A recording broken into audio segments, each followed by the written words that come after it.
The Monday Morning Marketing Podcast is brought to you by Esther of IPA Group, bringing premier online promotion to your business. And Melanie of Stomp Social Media Training, who empowers business owners to manage social media and marketing for themselves. And we're back. Thank you so much for joining us again this Monday morning. A beautiful, crisp day, no doubt, wherever you are. Yeah, I am blithering here. Yes, so just for a change, I thought I'd introduce today's session on amazing SEO. And our resident expert, of course, is only naturally Esther Ocampo. Naturally. No, quite seriously, yes. We did a few podcasts back now on SEO Part 1. So now we thought it was time to follow up with SEO Part 2. So what is the difference between these two SEO parts, Esther Ocampo? Okay, so in part 1, we talked about on-page SEO, how to optimize your website on page to do with your keywords and to do with generally speeding up your website and things like that. Now, today we're going to be talking about off-page SEO. So it's basically what it does in the tin. It's not something that you do on your own website. Okay, so off-page SEO can improve your domain authority, which is basically how high up the rankings Google puts you. Okay, other search engines are available, but Google seems to be the boss. So your domain authority score is anywhere from 1 to 100, and you can check it out yourself on sites like Uber Suggests with Neil Patel. You can check out your domain authority and see how high up you are, and you can see things that you need to improve. Like maybe it could be your speed of your own website, which would be the on page, changing the image names, changing the image sizes, things like that. But off page SEO isn't always up to you. Okay, let me explain that. So let's say you're a guest on the Monday Morning Marketing Podcast, and we include your website in our show notes. So your website link is included in our website, in the Monday Morning Marketing website, and that's what we call a backlink. So it takes people back to your website. So people like bloggers, influencers, things like that would provide those backlinks. You can go in and blog for other people and get your own backlinks that way as well. But sometimes you have to pay for those. A lot of times you have to pay for backlinks. Sometimes, yeah, you have to sort of go, right, I would love to write I would love to write a blog for your website, Melanie, stomp.ie. Yeah. And you could turn around and go, what's in it for me? You know, because if I write a blog for your website, I would want to include more information can be found, or contact Esther at ipagroup.co. Okay, see, in my head, it was paying for the blog, not necessarily the backlink. Yeah, well. All right, so, but it amounts to the same thing. Amounts to the same thing, yeah. So you've got these people who are blogging, and they could be, people that have come across your product or service that really liked it and have just decided to include it in their recommendations, and they won't be asking for anything. It could be, for example, when we were running DMAT last year, and all of a sudden on our Google Analytics, we saw that somebody had come in from a totally different website, a really high-ranking website, and we were really confused for a while, but they had included our link in their website. So it had given us powerful SEO because they had included us in their website. Other things, for example, if you are up for an award and somebody, the awards people have included you on their website. So these are our finalists, these are our winners, and people randomly go into their website, or they're wanting to check out who the winners were, and click your website link from there. Those are all powerful backlinks. So you can check out all these things. You can check out how many backlinks you have. You can check out if they are good backlinks. There are some bad ones too. I mean, if somebody is dissing your company and say, don't ever buy from xyz.com, then you don't want those sorts of things either. You can go in and sort of try to You disown persuade that them. sort of thing, can you? Well, you can try to persuade the person, to take the review down, or to remove the link itself and just leave. They could leave the website address, but if it's hyperlinked, then more people are likely to click on it and say, wonder what she's talking about, or he, But all these things, I mean, this is just one way of getting more traction on your website. But you have less control over it ultimately. You can have, yeah. Now, some off-page SEO you can have more control over, and that's your social media. Okay, so LinkedIn has the highest domain authority out of all the social media platforms. So more people will. So really, if you were to, even more than Google Business Profile. It's not even. Well, it's not linked. It's not on the list, really. Okay, because it's owned by Google, run by Google. I mean, it would be a bit odd of them to put their own website as domain authority 1, or 100 in this case. But probably, Google Business Profile would be number 1. But when normal people that aren't you, Melanie, think of social media, that's not the first one that pops into their head. Oh, I'm sorry. Hands up, who thinks of Google Profile? Google, I can't even remember the proper name of it now. It's just always going to be Google My Business, as a social media platform. So when we're talking about the big 4, okay, we're talking LinkedIn, Facebook, Twitter, Instagram. LinkedIn is number 1. Yeah. Okay, so if you were to go on and even Google your own name, your LinkedIn profile will probably come up above your Facebook profile. Most likely. Okay, because of the domain authority, because LinkedIn, especially for businesses, is a real power player there. Can I ask you something else? Yeah. You can have potentially 2 profiles, well, 3 actually, including services. So what would show up first? Would it be the person's personal profile or the company profile? Or do they both stand a good chance of being found? It depends what people are searching for. So if somebody's looking for Stomp social media training, then that will pop up first. But if somebody's looking for Melanie Boylan, then that will pop up first. So it stands a good chance of both of them being found. Okay. Yeah. Okay. So post on your social media platforms. Use the information. LinkedIn has now given you a spot to add in links into the description, into your main, what's it called, bio. So you can now put a link in there. Use it wisely. It's in the contact information, isn't it? You can put down your websites, and I've actually got all 3 of the websites I'm involved in my bio. So yeah. So that could play against you, though, if or it could play in your favor. It all depends on what people are looking for. So if somebody's going, right, so I want social media training, and they're going and looking for you for that, and then they see that, hang on a minute, she also says she's a journalist. How does that work with that? And how does, so maybe you need another profile. I'm just better at it. Well, yes, we know that. So you have your social media platforms, whichever one or ones you're on. Make sure that your bios are up to date, that your links are there.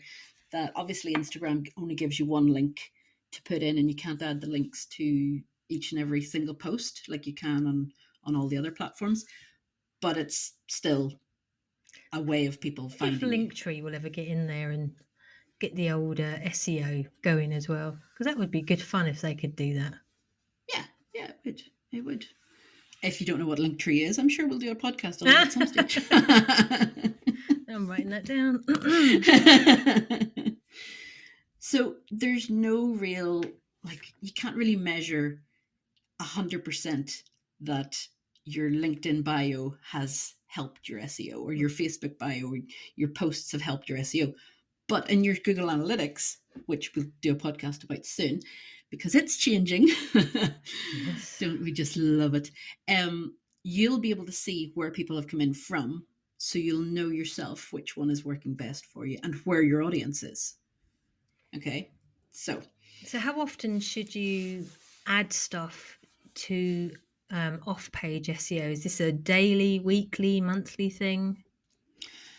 As often as you can, because there's no limit as to the number of places you can do it. Right. Okay. The only thing that I would really recommend is that if you have written a blog post for your own website and then you want to share it on someone else's website, say you have a membership, you're a member of let's say Women's Inspire Network, Yeah. because we're both a member of that, and we have the right as members to blog on that website. Hmm. Do not use the exact same blog.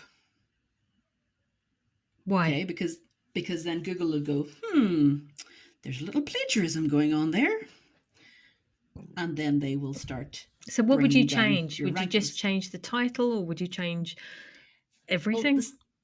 it's a sort of, it's one of those things that there's no real hard and fast rule as to what you have to change. But at least when I was at uni, we were told every seventh word to Every avoid seventh plagiarism. word. Okay. Definitely change the title. But, and here's what the good thing is, there are AI services that can reword it for you. It's the same idea, same principle behind it, Mm-hmm. but instead of, let's say, I don't know, give me a blog title. The five flowers of July. Okay, so instead of 5 flowers of July, maybe you want to say the 6 flowers of summer, Ah. or the 6 blooms of summer, sort of, or the 5 blooms of the summer months, sort of change it up so that people still realize that you're talking about July or the summer.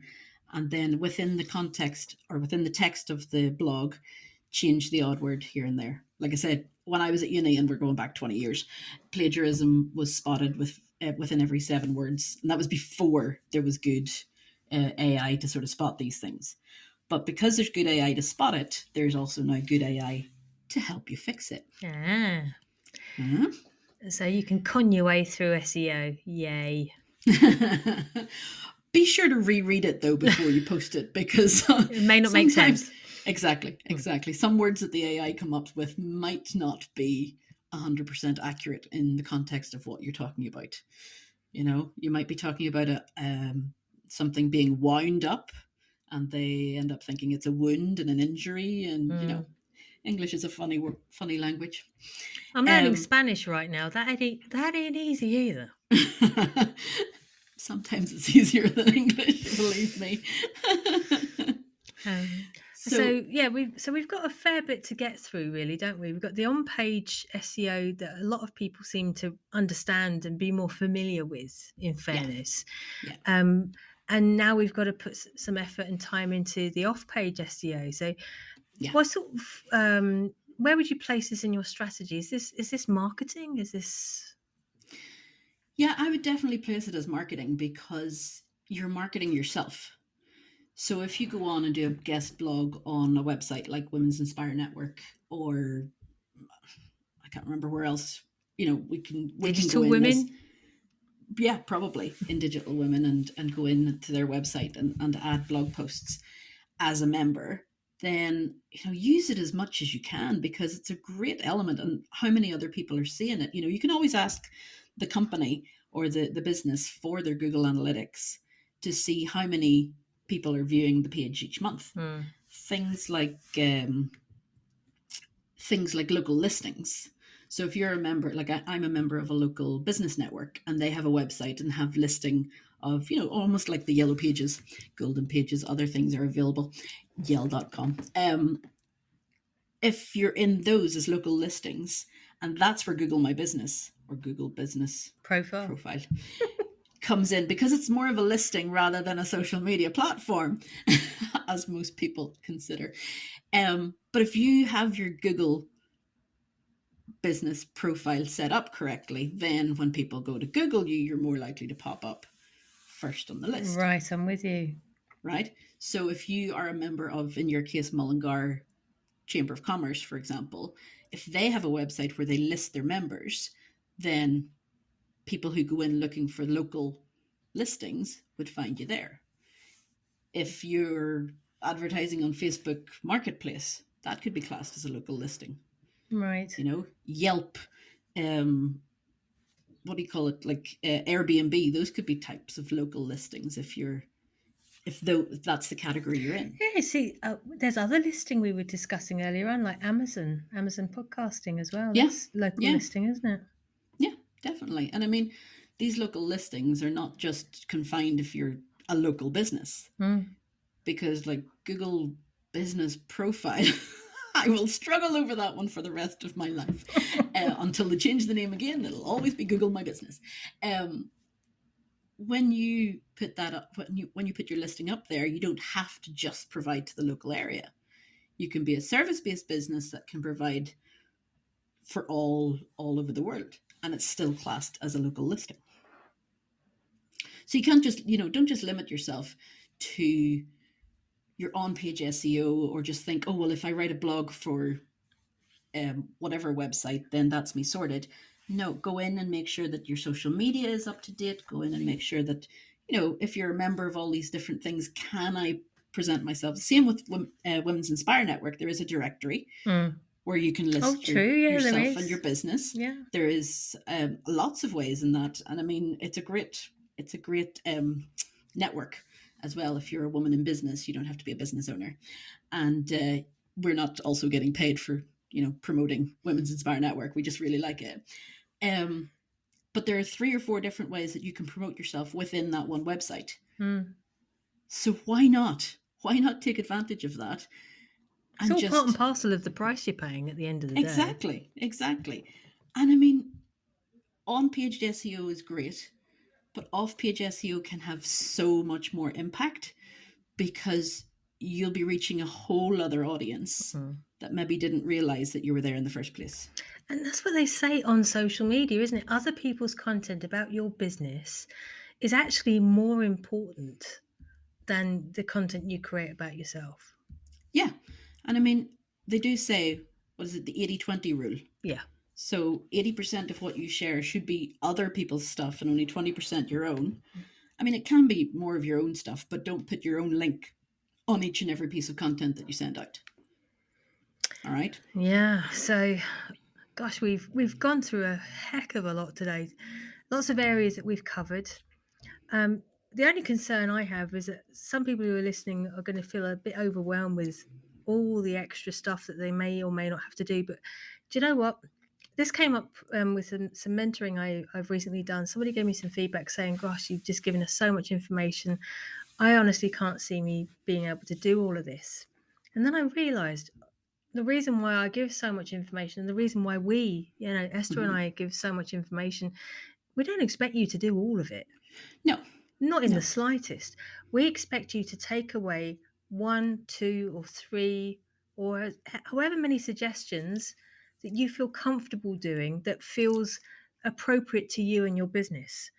And you can always add some of these things later if you want. Or you can hire somebody external. Exactly. Because like we said in a previous podcast as well, sometimes it's easier for somebody else to talk about your business than for you to do it. So maybe outsource your blog writing, outsource your off-page SEO so that somebody else is writing your social media content. Somebody else is bigging you up out there in the big bad world. I mean, nobody said you had to do it all yourself. No. So these are just useful tips and tricks and things you can do, and just do what you feel you're capable of doing right now. And it's so much easier to add stuff later than try and do all of this stuff now and then feel like you failed because you couldn't do it all. Exactly. Well, that's all the time we have for now. We've rambled more than usual, Esther. Sorry. And there's still more that I could have talked about. I know. But we'll be back very soon with another podcast. Thanks for listening, guys. Bye-bye. Why do you say bye-bye? Well, bye-bye. Well, would it be better to do it like the good old Northern Ireland? Bye-bye, bye-bye, bye-bye, bye-bye, bye-bye, bye-bye, bye-bye. That's how I finish a phone call. I know, you did it to me earlier.